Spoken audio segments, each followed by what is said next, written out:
So the biggest thing that people really need to understand is that you need to leave emotions out of crypto. There's no place for feelings in finance. I don't know if you guys have heard that before, but it continues to ring true time and time again.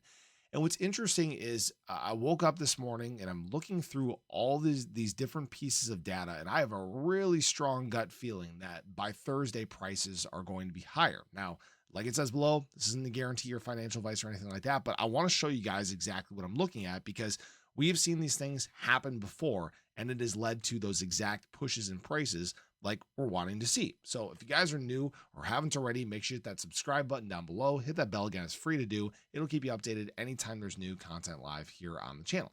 So we saw actually a very nice day from ADA, a nice day from crypto in general over the last 24 hours. We actually saw ADA get all the way up to, what was it, 94.25. This was a 4.87% daily candle. Nice recovery after a couple days of red. And we're showing, again, a lot of resilience around this 50-day moving average. This is probably the most important level we need to watch. We came back down. We did a tap on it on today's candle overnight.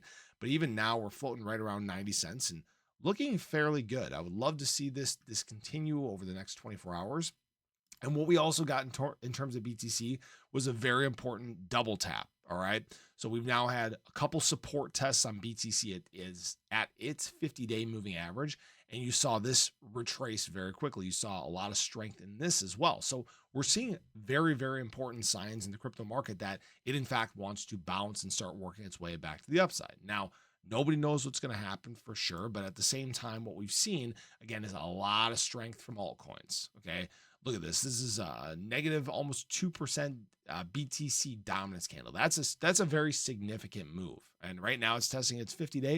It's not looking like it's going to hold. Looks like it's going to be on a quest to go down on its 200-day. So again, we're kind of in that consolidation range, that chop range in terms of BTC dominance. And that's a very important thing. Now, where things really got interesting for me this morning was I took a look at institutional money, and I figure that institutional money is kind of the biggest sign of whether big money will be buying or whether they will be selling. Now, yesterday was a negative flow day. All right. There was a possibility of it going one way or the other, but I wanted to see a certain direction and a certain trend taking place. And it's exactly what we got.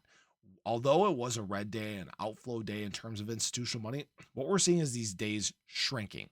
We have seen this take place many times before, right? The burst of selling and then the shrinking, which led back to buying days.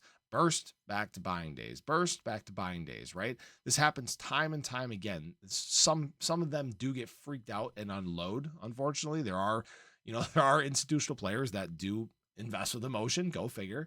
But what I think one of the most important signs that we saw here was BlackRock is back on the buy. Okay.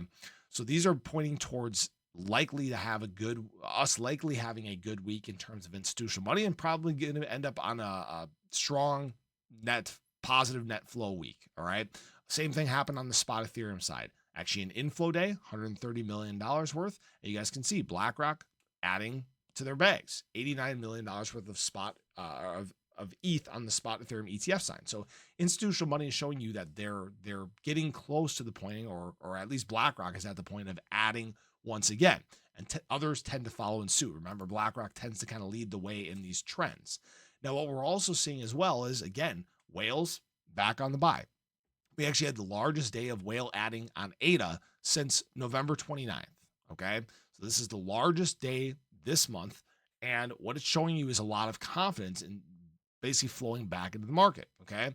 Now, again, we're still going to try to go on this quest towards liquidations. I know we talked about this yesterday, but obviously BTC, after erasing some of these longs or liquidating some of these longs, it made a nice move back up, liquidated some shorts along the way. And look where this biggest block of leverage is. It's to the upside. Okay. Market makers, just as they erased long leverage positions to the downside, they're going to try to do the same thing to the upside. So we're seeing, I don't want to say we're seeing all the right signs in the world, but we're seeing all the right signs in the world. This is exactly what we need to see from a chart standpoint. This is exactly what we need to see from a fundamental standpoint. Now, this week is going to get a little tricky because today is a shortened day in terms of things like the stock market that closes an hour earlier than it 2 hours earlier than it normally does. Obviously tomorrow with Christmas Eve or Christmas Day, we're going to have no institutional money, period. And it might get kind of quiet across the crypto market in general. But what I want people to remember is that this is about the time where the market starts to flip around and work its way back up, and we're seeing the perfect trend happen in the charts. So these are things that people just need to pay attention to as we move through these next few days.